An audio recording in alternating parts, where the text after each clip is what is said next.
सूत्रों के हवाले से कुछ खबर आ रही है। निजीकरण के लिए बैंक ऑफ इंडिया का नाम आगे आ रहा है। मिड साइज के बैंक्स को निजीकरण की बात हो रही है। सेंट्रल बैंक ऑफ इंडिया भी ये वही नाम है जो फिर से हमारे सामने आ रहे हैं, लेकिन इस बार देखिए तीसरा नाम आईओबी का सामने आता हुआ नजर आ रहा है। तो bank of India, central bank, IOB, Alpesh ji जरा इस चार्ट पे नजर डालिए। मिड साइज पीएसयू बैंक्स, इनके प्राइवेटाइजेशन के लिए नाम फिलहाल सामने आते हुए, क्या राय देंगे आप इनमें? सेंट्रल बैंक मैं समझता हूँ कि यहाँ पे थोड़ा बहुत मैं ध्यान यहाँ पे ला सकता हूँ। मुझे लगता है कि यहाँ पे डाउन द साइड में कहीं भी 15.5-16 के पास में एक बहुत ही स्ट्रांग सपोर्ट है। एक बार 20 रुपए 50 पैसे के ऊपर का जो बैरिश गैप है, इसको अगर ये फिल कर देगा तो ऑन द बढ़ सकती है और करीबन स्टॉक में आपको 25 से 26 तक के लेवल देखने को मिलेंगे।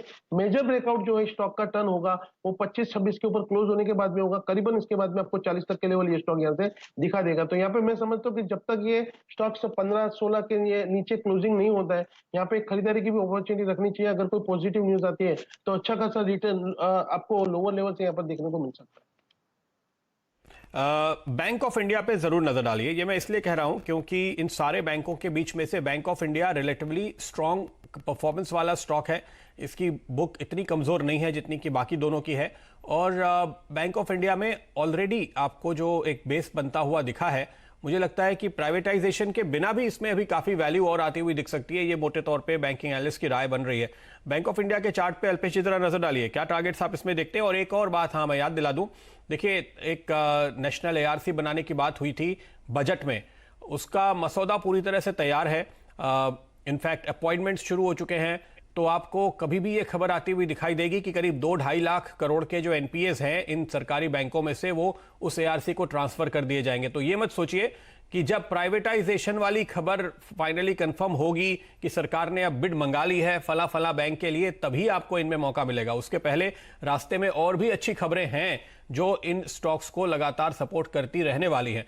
अल्पेश जी, बैंक ऑफ इंडिया देखिए, आपका कहने का 80 से मैंने देखा था और आपके कहते कहते स्टॉक्स में बढ़त भी यहाँ पर देखने को मिली है। मैं समझता हूँ ये चार्ट काफी कुछ पॉजिटिव है, यहाँ पे खरीदारी करना चाहिए। प्रदीप, 60 से लेकर 62 की रेंज में इस स्टॉक ने बेस बनाया है और अब ये 80 के ऊपर का जो ब्रेकआउट है ये दिखा रहा है कि स्टॉक में आपको आने वाले दिनों में 100 रुपए तक के लक्ष्य डेफिनेटली यहाँ पर देखने को मिलेंगे। लेकिन अगर 100-110 तक की ये मूव ये स्टॉक पार कर लेगा तो फिर इसके बाद में एक बहुत बड़ी सी रैली के लिए स्टॉक तैयार हो सकता है। तो यहाँ पर मैं समझता हूँ कि आपको बैंक ऑफ इंडिया में खरीदारी करनी चाहिए। यहाँ से कोई भी गिरावट भी आपको मिलता है 75-73 के जोन में, तो वहां पे आपको अपनी खरीदारी को बढ़ा के इसके अंदर निवेश लेना चाहिए। मुझे लगता है पॉजिटिव न्यूज जो आपको देखने को मिलेगी, स्टॉक रैली के लिए तैयार हो चुका है। तो बैंक ऑफ इंडिया देखिए बात करते करते अब आपको 9-10% ऊपर ट्रेड करता हुआ निकल रहा है फिलहाल। प्रॉम्प्ट करेक्टिव एक्शन से बाहर निकलने के बाद ये डील्स होंगी, ऐसा कहा जा रहा है। आईडीबीआई बैंक निकल चुका है, लेकिन सेंट्रल बैंक और आईओबी अभी भी प्रॉम्प्ट करेक्टिव एक्शन के तहत है, तो इनके ऊपर कुछ रेस्ट्रिक्शंस आरबीआई की ओर से लगे हुए हैं। चलिए एक और सवाल, आखिरी सवाल है आज का। पंकज जैन साहब ने सवाल पूछा है, इनके पास 2000 शेयर्स हैं जी एंटरटेनमेंट के।